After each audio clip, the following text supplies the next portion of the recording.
This is the Bleav in Pro Wrestling podcast. Here's Rick Ucchino and SP3 on the Bleav Podcast Network.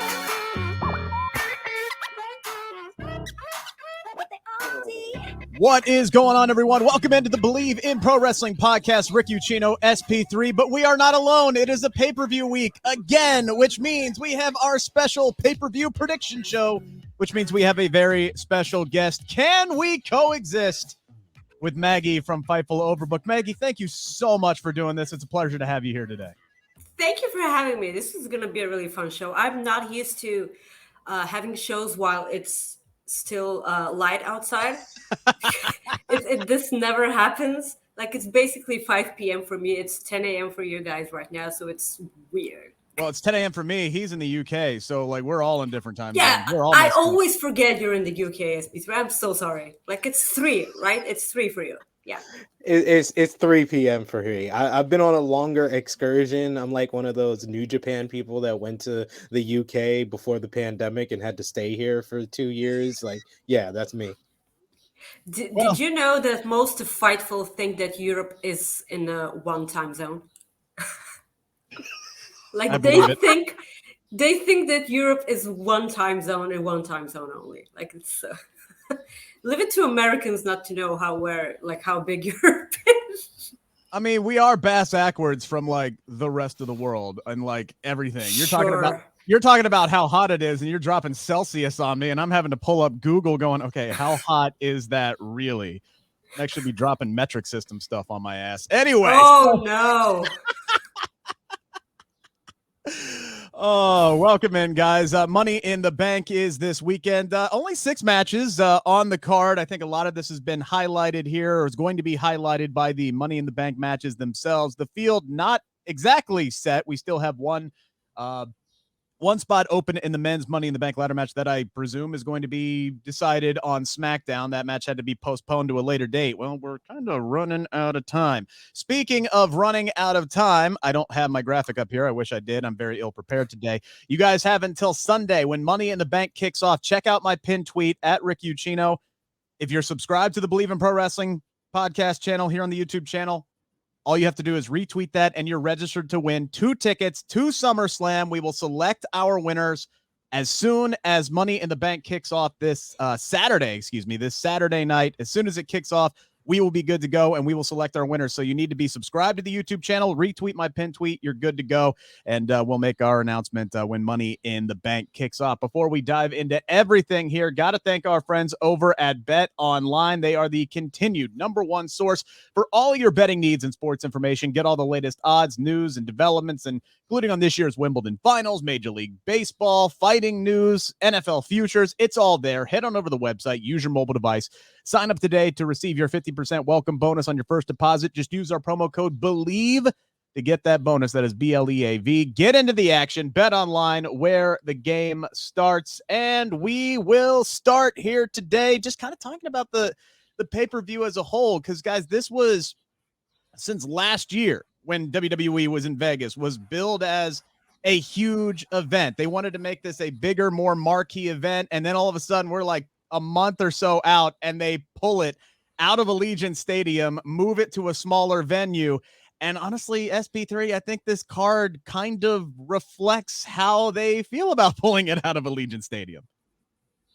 Yeah, I think that they completely just, when they had to move it from a stadium to a smaller arena, they just said, you know what, we don't really care about this. This is all about the Money in the Bank. We'll put a bunch of great gals and guys in the Money in the Bank matches, but all the other matches really are about, we got Bianca and Rhea. That had to change due to circumstances out of their hands, and they just went with the most obvious choice of the Bianca's opponent goes down, the replacement that they always choose. And then with the other matches, it's a bunch of rematches and stuff we've already seen before. So Maggie, I feel like this card could desperately need like Roman Reigns or something on it. Like, I'm happy that Shut up. I'm happy that Riddle is in the Money in the Bank match because I think he's going to put on a great performance, but I don't know why I don't know if it's trepidation on Riddle as being a main event level guy. I just don't understand why they just decided to put that match on SmackDown instead of putting the match on this card where I think it really, really needs it. Well, that's the thing. Like, I feel like Money in the Bank as a pay-per-view in a whole, just as a whole, needs to be like scrapped and just have a Money in the Bank match in another pay-per-view. I don't know why we're doing this, first of all. And second of all, I have a really important question for you, Rick Ucchino. Are you Yes. drinking a cappuccino? Am I drinking it? No, I'm not Well, that that fancy. sucks. I'm not that fancy. I'm usually one for puns, but no, I'm not that fan. This is just, some Kroger generic blend with some with some regular sugar-free creamer in it. So no cappuccino. Well, shit. Like this. Oh, I'm sorry. Can I curse on this show? Fuck yeah, you can. Oh yeah, sure. Like, I'm not gonna be on the show if I can't curse. Like, this is great. Like, that's the price. Price for admission, that's fine. Hey, if Renee Yeah. Paquette can swear on this show, Maggie can swear on the show. That's just where I'm at. So Great. Thank you. yes, no problem. Yeah. So I'm just good. In the future, like, maybe scrap the entire event. This is like, Hell in a Cell. Like, every time Hell in a Cell comes around, they magically do some sort of blood feud that only can be, decided in a Hell in a Cell, or like Elimination Chamber is one of the other pay-per-view that is just weird. I like the Elimination Chamber itself, but it's like it's kind of forced for me, just like the Money in the Bank matches are. Like, I feel like it's when you have a ladder match, it needs to be important, and Money in the Bank as a pay-per-view isn't that important, because I love ladder matches. I'm a sucker for ladder matches. I hate that we didn't have an IC title ladder match on WrestleMania this year, and it just sucks. Well, I think they're kind of overdoing we it. haven't had an IC title match on a pay-per-view since a Nigerian drum fight, but that's just Yes. something Yes. completely. I'll bring that up Last any year. chance I get. Last year. Any chance I get. He's literally brought that 8 consecutive prediction shows, Maggie, now, because people just give him the alley-oop and he has to slam it home. But I do agree that Money in the Bank felt more important when it was at WrestleMania, because it was kind of like preview, because WrestleMania is looked at the season finale of WWE's year. It's set up for the next season by having the Money in the Bank winner at WrestleMania. But saying that, I would say Money in the Bank was one of the best pay-per-views in all of professional wrestling last year, when you had John Cena return, you had Roman versus Edge, which was a great main event. You had the men's Money in the Bank ladder match, which was one of the best of all time, with Big E winning. The women's Money in the so Bank good. was fun. So yeah, that pay-per-view, and it was the first pay-per-view after fans came back. I think that was WWE's by far their best show of the year last year. So it's a mixed bag. From year to year, I can understand if you feel either way. Yeah, I think. Yeah, but that's the thing. Like, I always say this on our show with Rob. It's really frustrating, because WWE always put on amazing pay-per-views, because when you rely on a pay-per-view, you rely on your talent to do their thing, like wrestle, which they're good wrestlers because they're there. But before that, like, the build to their pay-per-view suck. Yeah. Like, you can literally just only watch WWE pay-per-views and you'll be up to date on everything. Like, the build always sucks. The pay-per-views are always good. That's the thing. I know. And here's the thing. If you just watch the pay-per-views, you'll think it's the best thing ever, because they somehow cobble together all of these week by week shows and turn it into this fantastic 3-minute video package that makes they're always good. Is hot. They're always good at video packages. They always good. But like, it's you can watch the video package and by far know everything that's happened in the past like month. You can just not watch the show. And of course, you could always, tune in to Fightful Overbooked or Bleav in Pro Wrestling if you don't want to watch on a week-to-week basis, and we'll keep you up to date. Make sure to hammer the thumbs up button, guys. Make sure to hammer the subscribe button if you're here. We really appreciate it. Helps drives up our numbers. Thank you very, very much. Let's dive into this card, shall we? We'll open things up could be a big weekend for the Bloodline, even with Roman Reigns not on the card. We'll get into that coming up here in a few minutes. But let's start with the Usos and the Street Profits. Street Profits trying to finally capture the tag team titles for the first time in a long time after it seemed like they were the champs for like 2 years straight. SP3, do they finally get the win over the Usos, or does their record-breaking run continue for the Bloodline? I just don't think it would make sense for the Usos to lose here. This is their first premium live event since they won the undisputed WWE tag team titles. I mean, the only thing that gives me any trepidation on that pick is the fact that Street Profits brought up that they've never had a pinfall win over the Usos in their a year and a half rivalry. But I always say with these WWE feuds, if they have a great first match, they will exhaust that match to the depths of it. And that's what they've done with the Usos versus Street Profits. That great match that they had in May of 2021 in the Thunderdome that I was raving over. It's been a law of diminishing returns. Their next match was good. Their match after that was very good. The match after that was good. They always have good matches, but it's not as great as the first time that they versed each other. So I think in the pay-per-view setting, hopefully they can get up to that expectation that they set with their first match, but I got the Usos winning. Maggie, how's this one going down? I hope that this will be a lengthy match, because like we've seen either of the Usos against either of the Street Profits like a million times already. Well, that's how they build tag team feuds. That's just how it works. Shocking. So I said, of course, Usos are winning here. Like you cannot have them lose their first big defense of both their titles. But this does bring me back to the time Becky was holding both titles, and in her first defense she lost the first one. It's you maybe kind of go the same way here, but it's when you're in a storyline with Roman Reigns, that's not how you do it. No, I'm sure. So I think the Usos win here. I think that this is probably the easiest pick for me on this card. Yeah, I think it's very awesome. If you have watched the evolution of Montez Ford, and I'm not even talking in a character perspective, I'm talking from a physical stature. This dude is getting jacked more week in and week out, and I think he's getting ready, and I think WWE is hopefully getting ready to see what he can do as a single star. I feel like for 2 years, SP3, you and I have been talking about this guy and what he can do, and we hope he gets that shot one day. I think somebody backstage told him, hey, look, put on a little bit of beef and the old man will push you. And I think that's exactly what's going on here. I think this might be the start of it. I'm not saying that the Street Profits have to split up by any stretch of the imagination, but this is WWE. You know, that's exactly the route that they're going to go.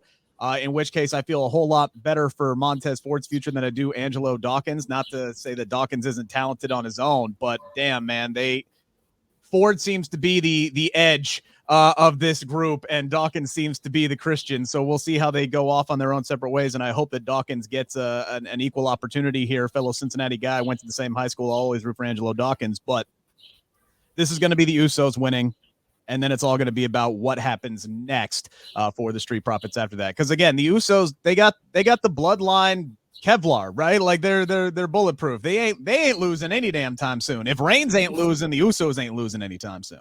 It's just where we're at.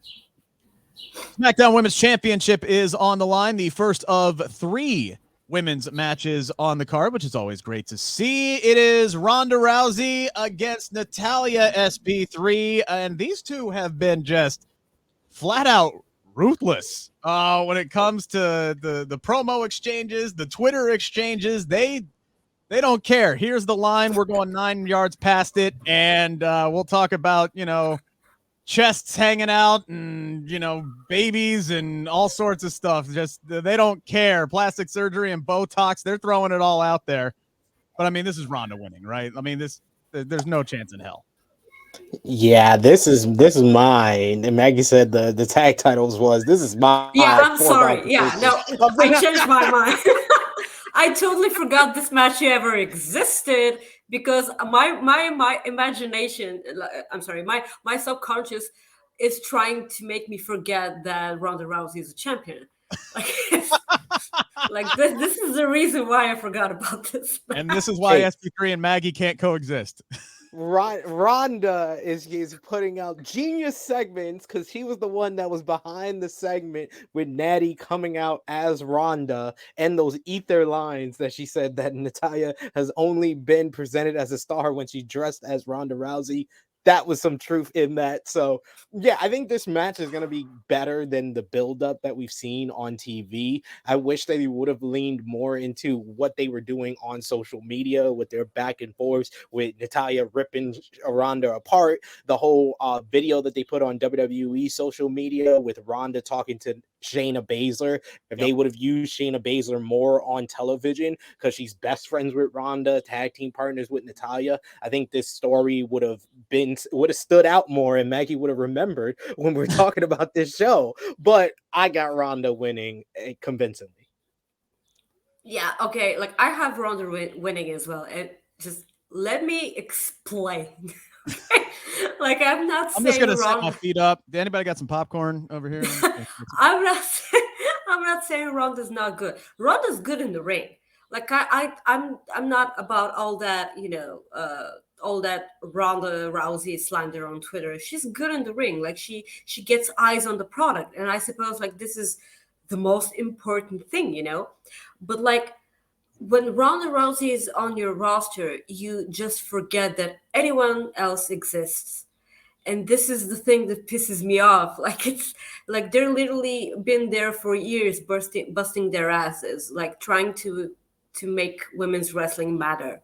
And then Ronda Rousey appears and she gets it all. Like, this isn't like, I'm that person, okay? Like, I acknowledge and I appreciate good and hard work. And when someone who has a bigger name comes in and steals all the accolades and the glory, like, I'm not that okay with that. I'm not saying that she doesn't deserve it, because Ronda puts butts on seats, okay? Like, it's fine, but it's like, what if, I don't know, like, I get what you're saying, because we used to have a tag team division, women's tag team, and we don't even have that. Like, they were supposed to have a tournament. What happened to that? Like, oh yeah, that ain't happening. No, that ain't happening in a million years. That I think maybe because they've kind of been teasing that Alexa and Liv might be a thing, and they might be trying to work some things out, and I think that's in a holding pattern until after Money in the Bank. But then again, I could be saying the same thing on the SummerSlam, prediction show, and then the Hell in a Cell prediction or whatever pay-per-views coming up after that one, the Clash at the Castle. We'll probably be saying the same thing. Oh, it's in a holding pattern for right now. And then we'll just one day go on WWE.com and those tag team titles will just be bye-bye. They never freaking existed. But I do get what you're saying, Maggie, because I think that's, if you look at the reports, that's kind of the driving whole thing between Sasha Banks and WWE, where she was, supposed to be getting this big shot, against Charlotte Flair, that whole program leading up into WrestleMania. And then all of a sudden Ronda Rousey comes in, and it's Rousey who's winning the Royal Rumble, and Sasha is literally out on her ass within like the first 5 minutes of the match. And then they give them bullshit. And then they give them the whole tag team title feud. And I could spend an hour talking about this, so I do get it. But that's also not Ronda Rousey's fault either. Like, this is WWE. Yes, of course, yeah. Yeah, this is WWE's booking, and Ronda Rousey does work incredibly hard too. I would agree with Maggie. It is Ronda Rousey's fault, because it says it in the Bible, ladies and gentlemen. The Lord giveth and the Lord taketh away. Because if it wasn't for Ronda Rousey being here in the first place, I don't think we would have ever got a women's tag team division, because WWE was like, we got all these women. We only care about Ronda, Charlotte, and Becky. We might as well give them a tag team title division. That's the only reason we got it in the first place. And then the Lord taketh away when Sasha Banks. SP3, not a good time to have Bible talk, okay? Not a good time. Fuck. Especially when talking about the women's division. Like, well, damn, dude, taking the temperature of the room. What are you doing? God, read the room, sir. Holy shit. Let's just leave it alone. Ronda Rousey's winning. Ronda Rousey's winning. Let's move on to something that makes everybody happy. Let's talk about Austin Theory. He's going to be defending his United States Championship against Bobby Lashley this Saturday in Las Vegas. SP3, we've talked about it before. This is a feud that came out of nowhere. We were kind of expecting maybe Lashley to be getting set up for Roman Reigns after he held up that replica WWE Championship. And then Austin Theory comes in to start some stuff, and he's been running away from Lashley ever since he started stuff. So, again, to Maggie's credit earlier, the build has sucked. How's this match going to go down on Saturday? I'm hoping that the match is at least good. These are two good performers inside the ring. I just have to bring this up again. Like, when I saw everybody's all getting hyped, like, oh, Theory's gonna versus John Cena at SummerSlam, and they had that segment on Monday Night Raw, and I will tell you, the last thing I wanted was Theory versus John Cena, because this man came up so beneath John Cena. He was like a little kid yapping at the captain of the college football team, and he's like 9 years old. Like, oh, I got a title in my Pee-wee league. Hey, sir. Hey, sir. And Cena treated him that way too when he just walked away from his ass. And like Lashley, the way they were building him up, this also feels beneath him because he's already conquered the U.S. title division. So I think Lashley wins, but by disqualification, and Theory keeps the title. Oh shit! I would hate that. I would absolutely hate that. I just want to see I want this match to be 5 minutes max, and all 5 minutes will be Bobby Lashley kicking the crap out of Theory because I fucking can't stand him. So I would really like to see Bobby Lashley win, but if he wins, he won't be able to go after Roman Reigns, and I really want him to go after Roman Reigns, and I want him to beat Roman Reigns for whichever title is on Raw, because I have no idea which title is on Raw. I don't again. have one. Yeah, that's what I'm saying. Like, which title was supposed to get Roman on Raw? Which one? I believe WWE. So the yeah. WWE title, of course. Yeah, sure. I would very much like Bobby Lashley's so good. Like, I so much hated the fact that they had him do a fucking pose off. Like, this sucks so much. Like, I agree. Like, Theory is beneath the guy so much, and the way John Cena just walked away, it was just chef's kiss. Okay, like this isn't. There's no other. There's no better way of saying, "Who are you again?" Right. Like this. Yeah. So I want Bobby Lashley to win here just because I need him to Humble shove his Theory? face. Like, no, not humble him. Are you kidding? I want him to kick his ass. Like, I don't want him to humble the guy. I just want to mop the floor with him. I don't care. I don't even care if they have that barricade spot I fucking hate now. Like, it's because they do it every show. Lashley spear. Yeah. No, I totally get what you. That's happening, right? Like, Lashley's definitely spearing him through the damn barricade at some point in this match. If it even They're gonna save that spot for Omos in the Money in the Bank match. Yeah, good call. Maybe Kevin Owens delivers it if he gets in there. We'll see how that'll shake. We'll get to the men's Money in the Bank match coming up here in a little bit. This match is somewhat tough for me to call because I could see Lashley winning, but we know how much Vince McMahon is behind Austin Theory, right? I mean, I'll go back. He called this man a future world champion, which means he's going to get every opportunity to get to that point. I just don't know if they're going the right way about doing it because, like, they're not going to get him over. And I say that in a sense of making him seem like a credible guy, like somebody who's on John Cena's level, by doing what they have done in this feud with Bobby Lashley and going up to Lashley and then immediately, running away like a scalded dog, like JR would say, and constantly ducking him and doing pose offs and stupid shit. Like, that's not the way to do it. And honestly, I agree with SP3. I think he's going to get his ass kicked in this match. I don't think it's going to end by DQ. I think he's going to do what he's done this entire build. I think he's going to freaking run away. He's going to pull the Sami Zayn. He's going to run away, and he's going to win or lose by countout and hang on to the United States Championship. That's how I think this is going to go. And unfortunately, they're going to carry this into SummerSlam. because Roman's already booked for SummerSlam, because all Brock Lesnar has to do is show up, hit one F5, and we're right back into, the good old days of Roman. At least this time, guys, they said it's over. They said this 5-year program is going to culminate at SummerSlam. This means it's finally over. Yes, and this totally means they're not lying. No. So it's totally true. They would never lie to us. No. Never, ever. Lashley once in a lifetime, okay? Yes. Once in a lifetime. Yes. Just like Survivor Series is the one night of the year when Raw and SmackDown superstars face each other. They would never, ever do that outside of that particular date. Never. Lashley wins, but Theory retains the United States Championship. Our other title match on the card tonight, Bianca Belair. This card desperately needed Bianca and Rhea Ripley, but I am happy that Carmella is getting this shot, SP3, because I agree with a lot of what she has said on Twitter.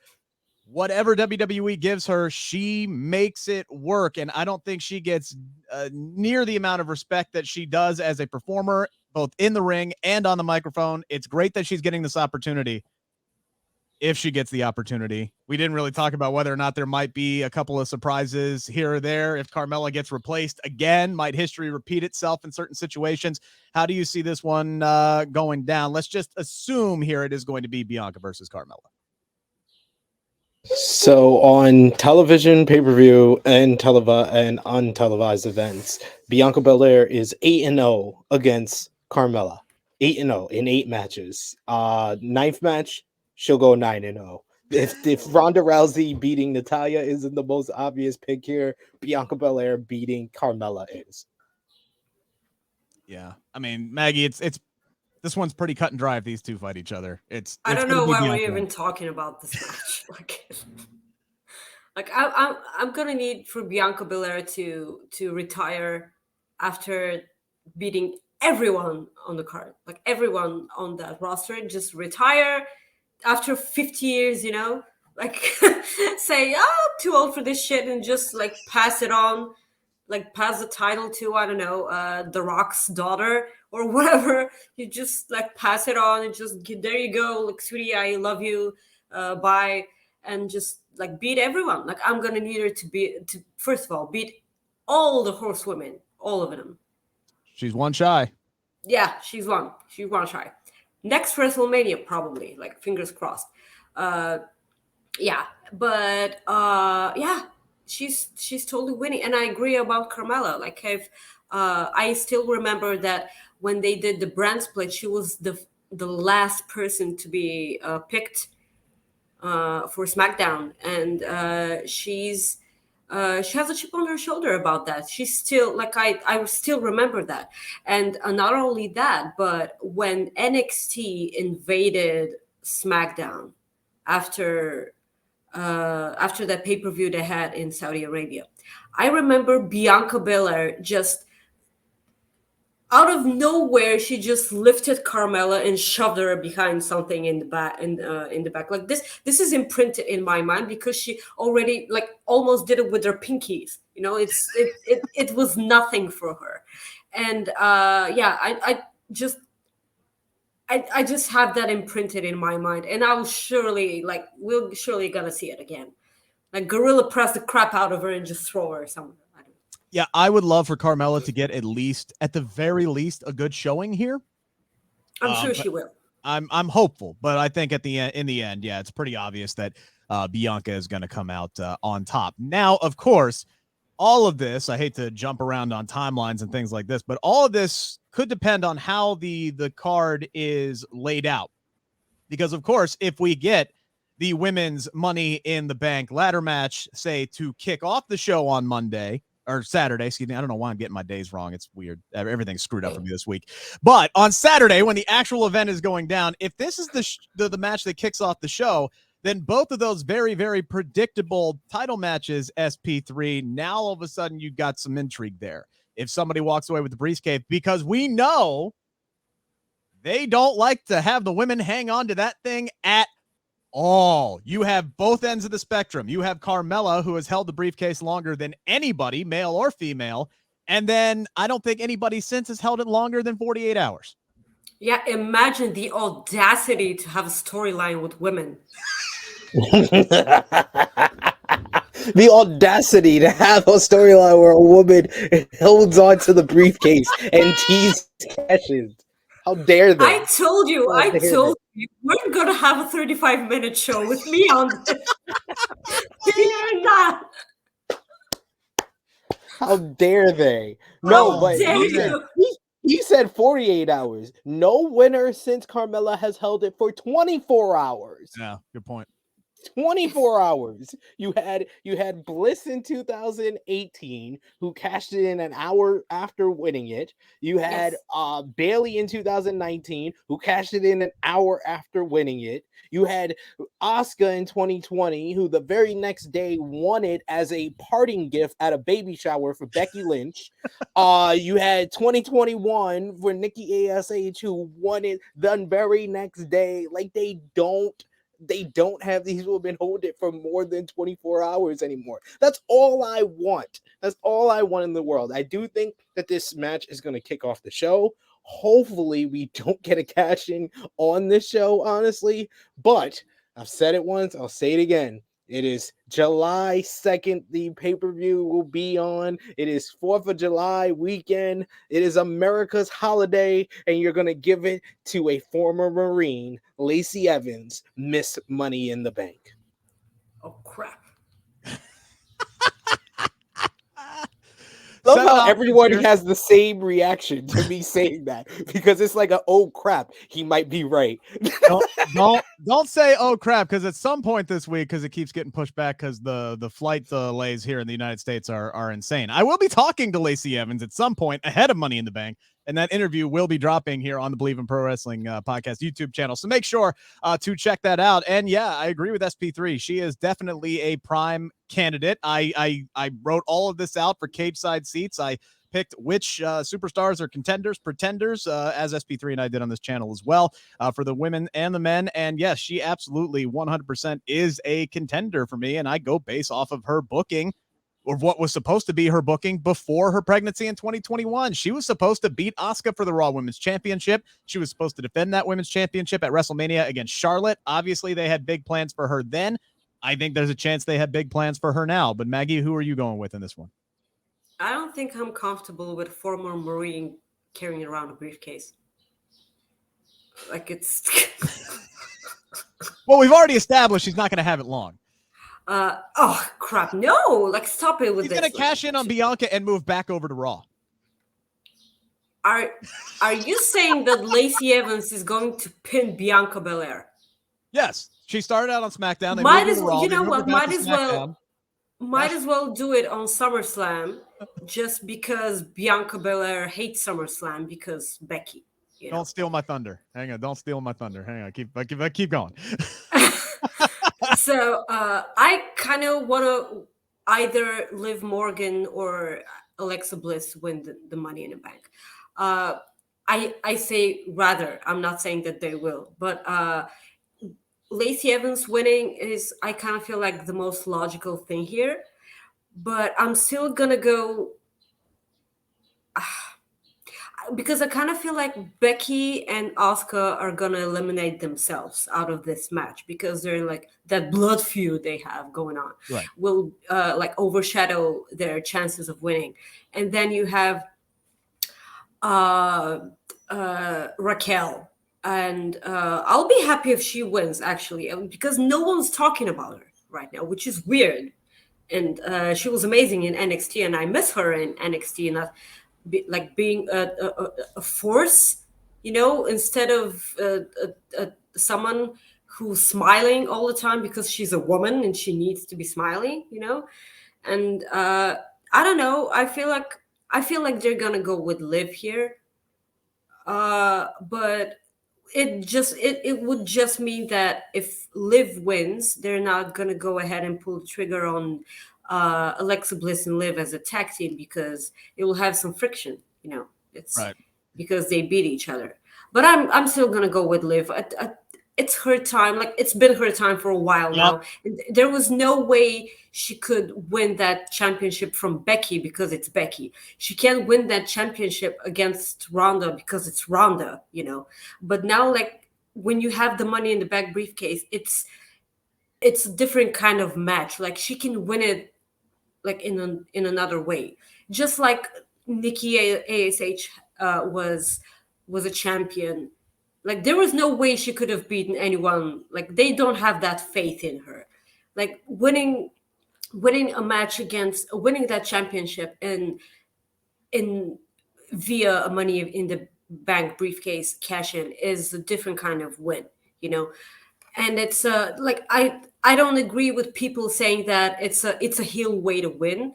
Like no, I like when you have those sorts of underdog baby faces like Nikki was and like now Liv Morgan is, you can have that win and not like burying your champion, you know. Like it's that's Yeah, I why mean, look, Big E I did it root last year. for her.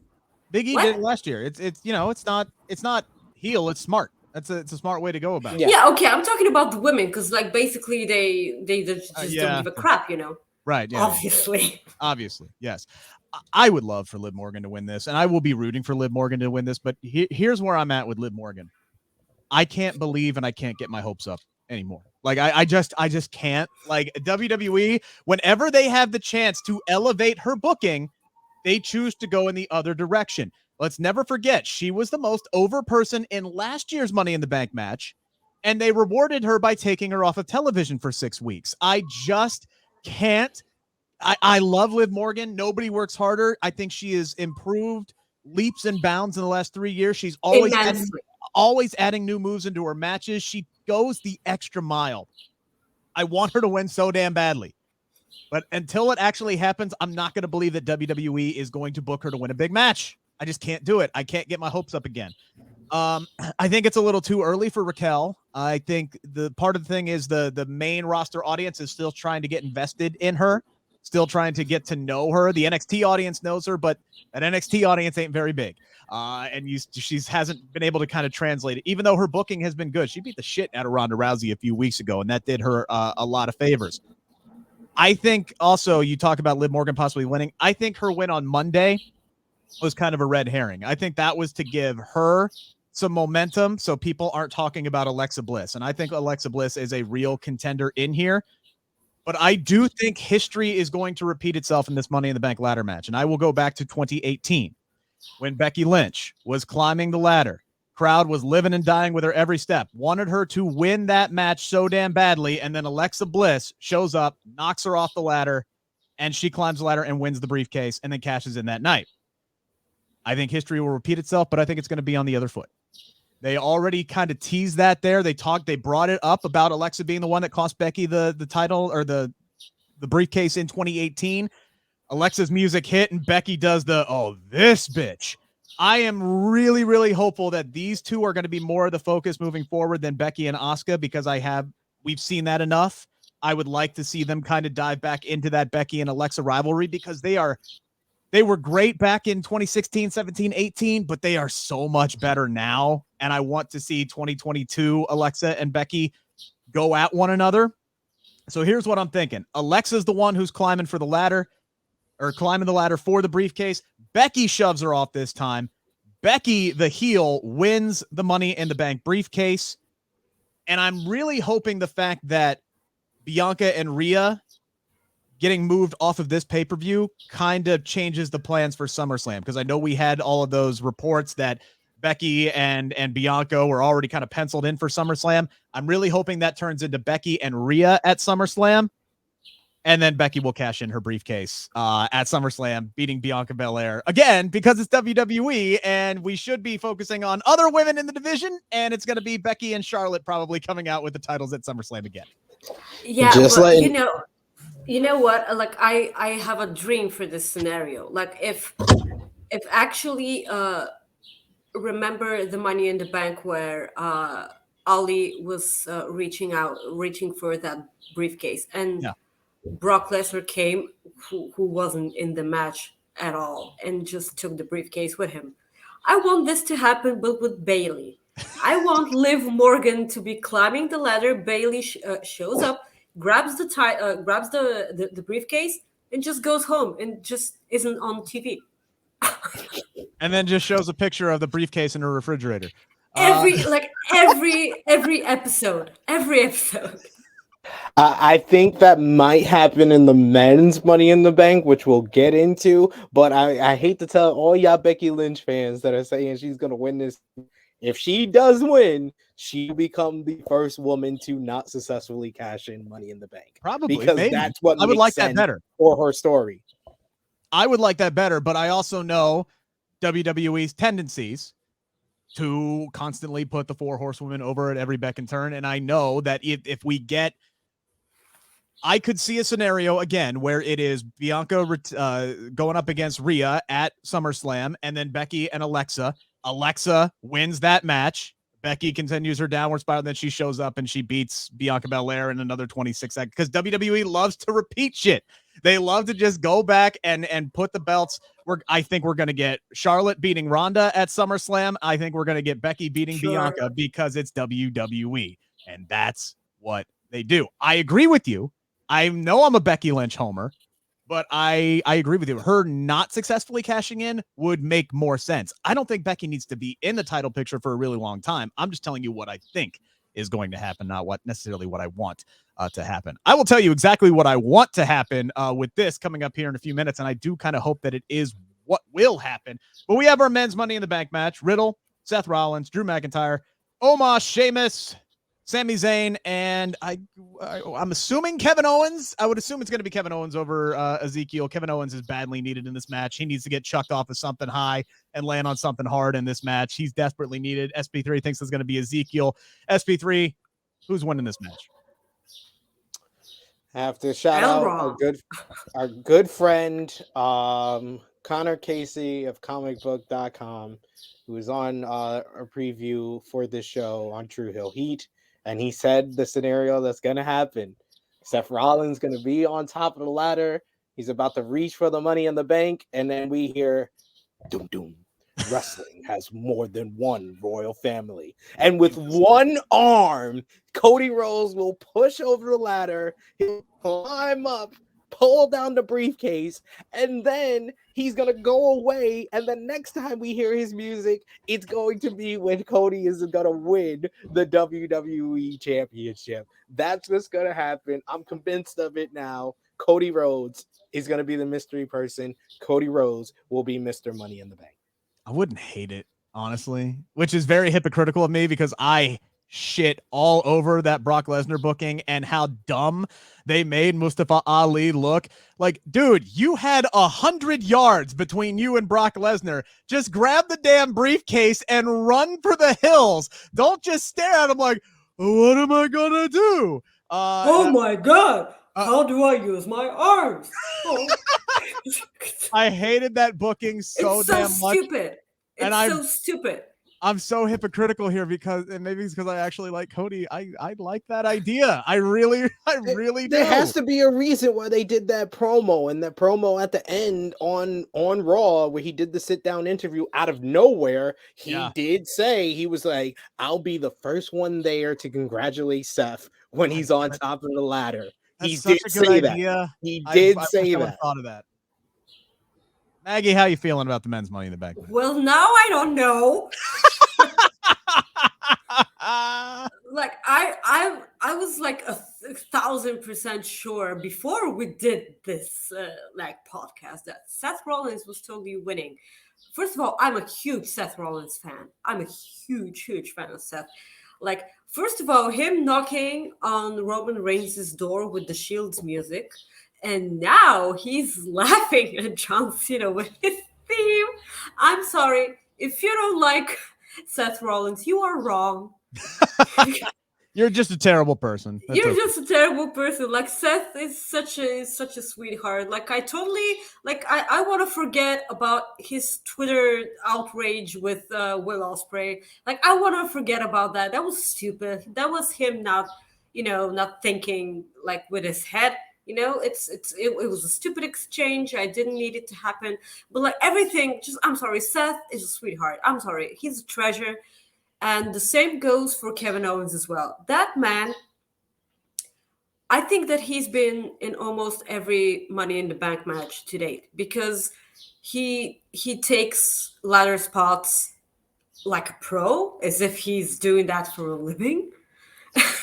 And the way he bounces off ladders is something else. I need him to be in this match. Really, really need him to be in this match. But I don't want Cody in this. I'm sorry. Like I need him to heal, okay? Like we saw that interview he did, with the patch and nothing, like no other, colors on himself. Like that's good to see. And it's like just heal yourself up, Cody, and then just come back, maybe at the Rumble.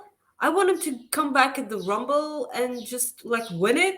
Yeah. It's gonna be like, it's that's the safe bet here.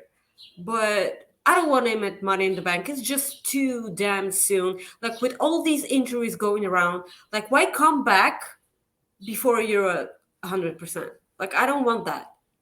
So I think if they did that, it would be the safest of safe. It would basically be a repeat of what Lesnar did, where nobody touches the guy. No, he would be on the no touch list.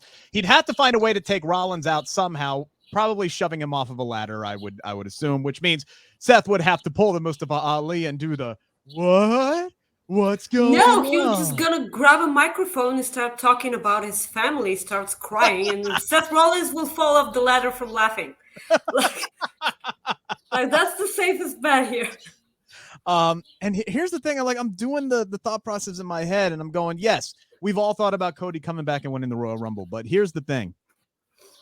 WWE, you know them. They're not going to think, if they can pull it off, that Roman Reigns versus The Rock will be big enough on its own. That match will have to have a championship. I don't think that it needs one, but I could see them still having Roman Reigns as the WWE Universal Champion heading into WrestleMania, defending against The Rock. So again, it comes down to, well, what do you do with the Royal Rumble winner? Well, if The Rock is the Royal Rumble winner, then boom, that's it. That's done. No problems there. Having a Royal Rumble winner again this year gums up the works with only one championship. And then we got to do convoluted booking like we did this year with Brock and all that other BS that they had go down this year, which everybody hated, right? So you could have The Rock win the Rumble, have that main event. You could have Roman beat The Rock in the main event, and then Cody's music hits. He cashes in on Roman in the main event of WrestleMania in Hollywood, WrestleMania 39. That could be his first appearance. I could totally see that happening, and I wouldn't hate it, to be completely honest with you. Well, I think that, Seth wins the Money in the Bank briefcase. He cashes in on Roman on either one of the titles, and the other title will be won by either Drew McIntyre on that sandcastle thing they have. That's the other thing, man. It's like, do we know if they're separate belts or are they one title? They really they're separate belts. I think they're separate. Or Bobby Lashley. Like I either one I'll be fine, because Drew McIntyre was robbed with that championship, like not having a title reign with crowds. Just it was awful. So when Cody wins the Rumble and he goes to face Seth Rollins at WrestleMania, and Roman Reigns faces The Rock without any championships, they don't need a championship for that. No, for that match. But WWE will think they do, and that's crap. No. But I love all the scenarios, but I have to push all my chips into my prophecy that I laid out ahead of Sami Zayn even qualifying for the Money in the Bank. I thought a great storyline would be Sami winning the Money in the Bank to squash it, to sit on it, to prove himself to the bloodline. And the first two steps in that prophecy came true after I laid all of that down here on the Bleav in Pro Wrestling YouTube channel. He said that's exactly what he's going to do. He's going to protect himself. He's going to protect Roman Reigns and the bloodline and win Money in the Bank. And then he qualified. So we're still on target for that to happen. And that's what I'm picking to happen here. I am picking Sami Zayn with the help of the Usos after they successfully defend their undisputed tag team championships early in the night. They're going to screw over Seth Rollins and Drew McIntyre in the process. Sami Zayn will win Money in the Bank, and then it is the slow process of Sami growing increasingly and more frustrated with the fact that no matter what he does, no matter how many times he tries to prove himself, he will never be good enough to join the family. He will never go from honorary Uso to full-fledged bloodline member. And finally, that will boil over in one of Roman Reigns' matches. And instead of Sami Zayn coming out to help Roman Reigns, he finally decides, after several teases, to cash in Money in the Bank. He pulls the Seth Rollins heist of the century. He cashes in during the match. He pins Roman's opponent to win the undisputed World Heavyweight Championship, to keep Roman Reigns unpinned for The Rock. You can keep that going, protects Roman Reigns. And then what I would love to see after Sami Zayn completes that babyface turn and wins the championship, something that he has well earned in his tenure in WWE, he shows up on Monday Night Raw and we get the title split as he hands over the WWE Championship to his good friend, Kevin Owens. Who would piss off Seth Rollins. You could have Owens and Rollins fight over the championship. Sami Zayn will then go back off to SmackDown with the Universal Championship, and everything would be gravy. That's what I want to see go down here. And I think that's a way that they could split up the championships that would actually kind of make sense there a little bit, with Sami giving a gift to his best friend.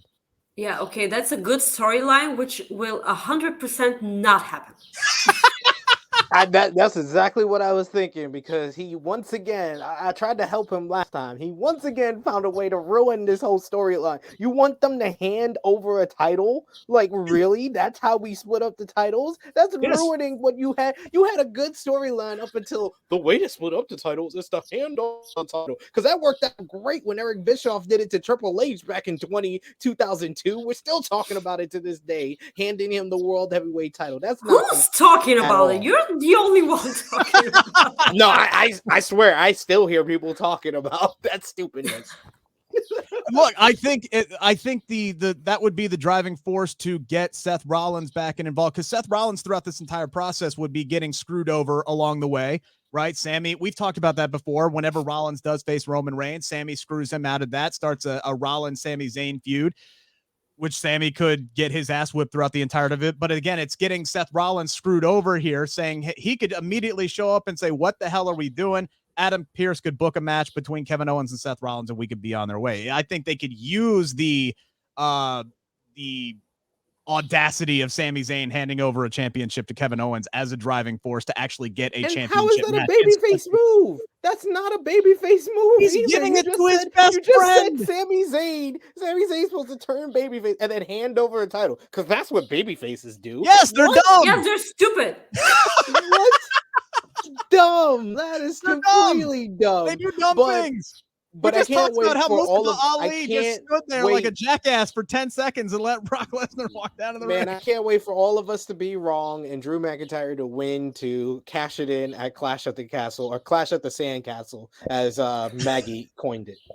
That does seem like a likely scenario, but that almost feels too easy for Drew, which is why I like the Usos screwing him over, because obviously Roman and Paul have been trying to keep Drew away from Roman. So I think they're going to screw him out of Money in the Bank. I think that would be such a babyface move for Drew to do that, to win the Money in the Bank briefcase and then call his shot, pull the RVD and say, I'm getting you in UK at Clash of the Castle. He's getting that match anyway. He doesn't need Money in the Bank to do that, but I could definitely see WWE going down that road. What do you guys think? Sound off in the comments below. Again, make sure to give us the old thumbs up there. Make sure to subscribe if you haven't before. Maggie, we do appreciate you joining us today. But before we let you go, I got a question for you. Sure. Do you believe you can beat SP3 in a trivia challenge? I do not believe I can beat SP3. I love my memory sucks so much. I don't even remember if I've eaten today. I don't remember if I drank my pills for my hair loss today. I have no idea. I don't remember. Like, I'm sorry. It sucks. I love wrestling and I don't even remember it. It's the stupidest thing ever, and SP3 will kick my ass. That's not a bad way to live, honestly. You can forget all of the terrible things that. Oh no, I never forget the terrible things. Like, I hold a grudge, and this is the most exhausting thing ever. Like, I remember the bad things, but not the randomly good things. It's a curse. Being a woman is a curse. Like, don't worry, This is actually a 2-on-1 handicap match because Rick tries his best to screw me over every single time we do this. I can see that. Absolutely. So how this is going to work, Maggie, if you don't know, it is 3 rounds. The first 2 rounds are timed, and there are multiple answers for each question. You'll have 30 seconds in the first round. You'll have 10 seconds in the second round. Then we will get to the final question, which is head-to-head. I will read out the question in its entirety. You will then ring in by saying your name if you think you know the answer. Give me the answer, and you will get however many points I deem is necessary in the final round. So basically what I'm saying is these first 2 rounds are pointless. It's just all for fun. So let's just take the pressure off of you, Maggie. All right? Mm-hmm. Just to make sure you know how it's going to go, SP3 is going to go first as always because he is our residential guinea pig. SP3, are you ready? Yes. These are all going to be Money in the Bank related questions, obviously. So, SP3, the first ever Money in the Bank specific pay-per-view took place in 2010 at the Spirit Center in Kansas City. 16 men that night competed in 2 separate ladder matches to win the contracts for the WWE and World Heavyweight titles. You have 30 seconds to name 10 of them when you hear the music. Kane, Drew McIntyre, Kofi Kingston, The Miz, Alberto Del Rio, Rey Mysterio, Randy Orton, Sin Cara, Daniel Bryan, John Morrison. I'm trying to think of the 2010 roster. Very good. Very good. There was a lot of names there. It was hard for me to keep up there for a second. You were right. Kane, Big Show, Christian, Cody Rhodes, Dolph Ziggler, Drew McIntyre, Kofi Kingston, Matt Hardy was, I believe, the World Heavyweight Championship one, in which Kane was the victor. Then The Miz, Chris Jericho, Edge, Evan Bourne, John Morrison, Mark Henry, Randy Orton, and Ted DiBiase was the other one. This was the most hard question I've ever heard. I know, right? He always does this. Like what were like those weren't even real wrestlers. Like I mean, Evan Bourne was one of them, but he goes by a much different name now. But still, all right, Maggie, yours is going to be a little easier. I know, like you said, you have a memory problem, so we're not going to go that far back in time. We're going to go back to 2017. By the way, it's 6-0 SP3 right now. The first ever women's Money in the Bank ladder match happened in 2017. Only featured 5 competitors. The men's match that year had 6. So we're looking for 11 superstars total. You have 30 seconds to name 10 of them. Okay. All right. As soon as you hear the music. Okay, so Kevin Owens, Carmella, Dana Brooke,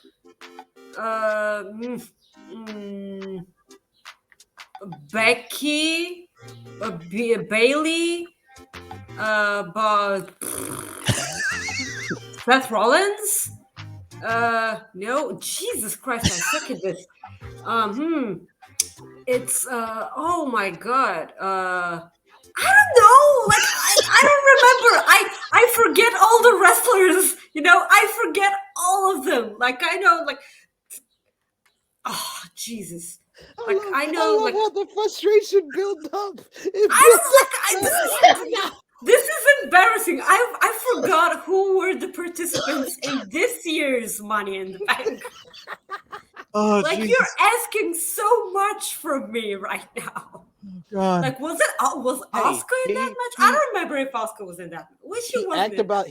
He asked about 2017 because that was a bad women's Royal Rumble. I mean, women's Money in the Bank match because James Ellsworth won. Yeah, yes, they had to do it again. Remember.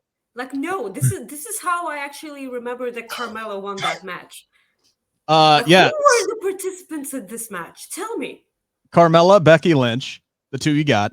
Charlotte Flair, Natalya. I mentioned Charlotte. Did you say Charlotte? Yes. No. I don't remember. You said Bailey.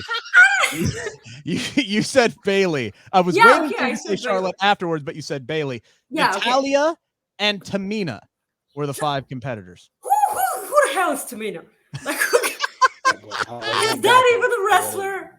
Now, like, I know. The men's match, you did get one name. I forget who it was that you Kevin said. Owens. I said Kevin Owens. You got Kevin Owens is in all of them. Yeah. He's in all of them. Baron Corbin, who actually won that year. Sami Zayn. Sami Zayn, yep. yes. Okay. AJ Styles. AJ, sure. Shinsuke Nakamura, because that was the AJ Shinsuke. That was the AJ. Oh, yes. Okay. And then Dolph Ziggler. That was a great collection of talent, and somehow Baron Corbin won the briefcase. Yeah, somehow, that year. He did nothing with it. No, he didn't do anything with it. Worst cash in ever, yes. Worst cash. All right, SP3, it is 6-3 in your advantage. This is the 10-second round. Oh, God. 5 WWE superstars have had the Money in the Bank briefcase cashed in on them when they were world champion more than once. 5 WWE superstars have been world champion and have had somebody cash in their briefcase on them more than once. You have 10 seconds. Wait, seriously? What? Yep. Man. You have 10 seconds to name those 5 superstars when you hear the music. John Cena, Charlotte Flair. Yep. That's all I got. Throw out names. Edge. No. CM Punk, Roman Reigns, Seth Rollins. Okay. Okay. 8-3. All right, Maggie. 6 WWE superstars have won the Money in the Bank briefcase, but never successfully cashed in the contract to win the title. Shit. Okay, I remember 2 of them. All right. Well, you have 10 seconds to name 5 of them when you hear the music.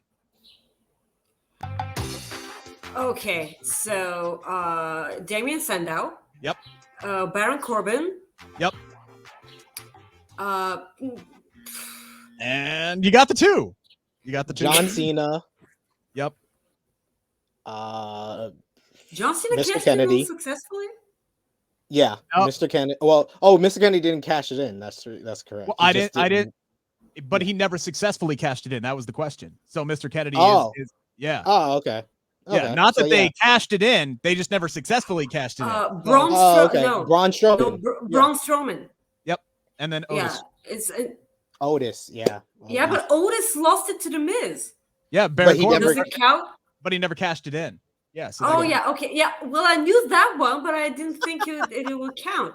Yeah. Okay. So I got 3. So it's. Yes, Braun Strowman, Damien Sandow, and Baron Corbin. Yeah, I got the 3. I'll give it to you. Whatever. All right, because we're down to the final question anyway. So it's 8-6, and this final question will be worth 3 points. Again, wait till I finish the question. Ring in if you think you know the answer by saying your name. Maggie, he likes to go quick on these. Just a heads up. You're a quick draw, right? Okay. Yes, very quick. Which superstar has had the most appearances in the Money in the Bank ladder match without ever winning the briefcase? Maggie. SP3. Maggie got it first.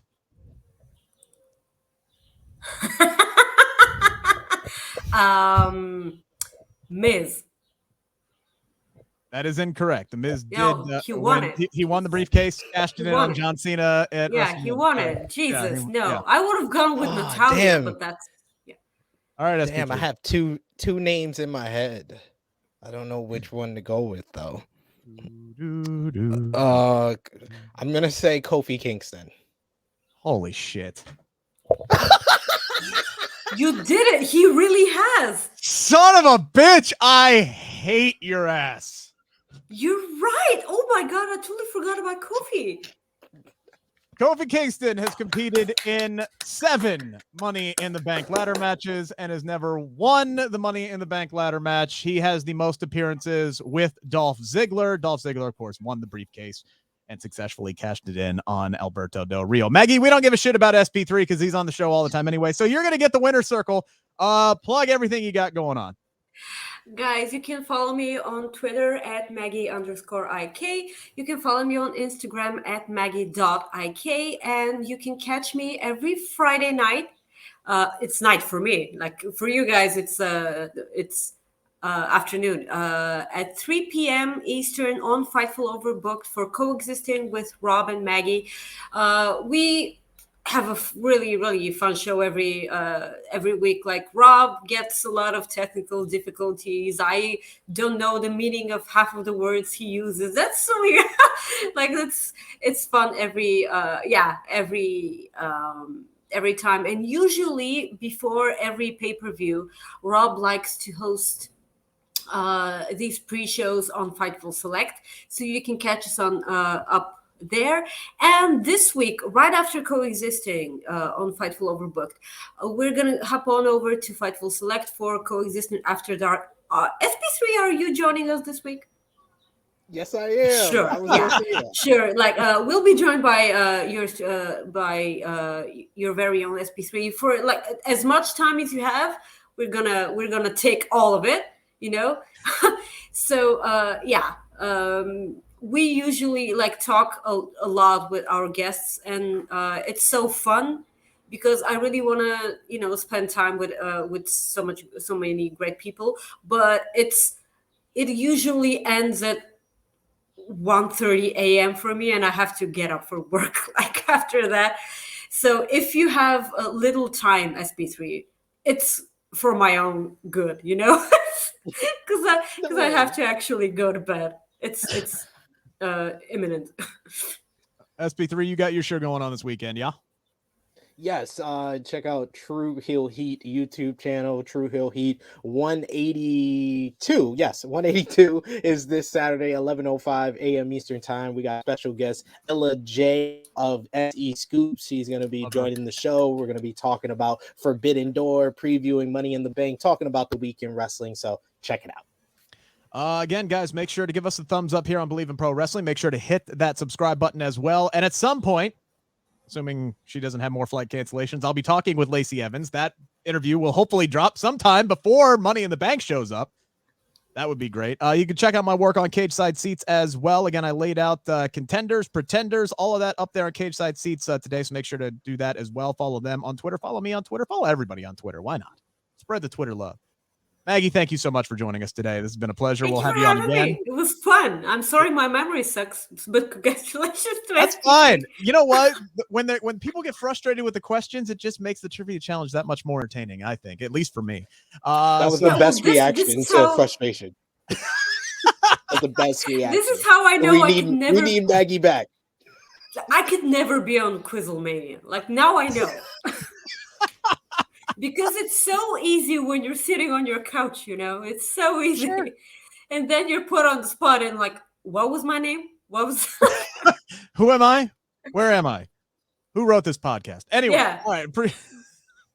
Appreciate you guys for tuning in. Enjoy Money in the Bank this weekend. SP3 and I will be back with our podcast 7 a.m. on Monday, recapping Money in the Bank.